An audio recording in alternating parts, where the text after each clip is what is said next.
So here's a video of me trying to hatch these cockatiel eggs myself. There's a potential risk of these eggs not being incubated evenly by their parents, since there are multiple of them in this nesting box.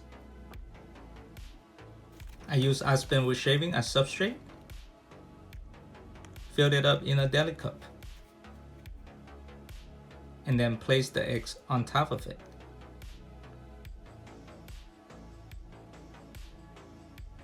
Now they are ready for incubation. I set the incubator at 99° Fahrenheit and rotate the eggs a few times per day. Around the 20-day mark, there will be a chirping sound that comes out of the eggs, so listen carefully. And here it is.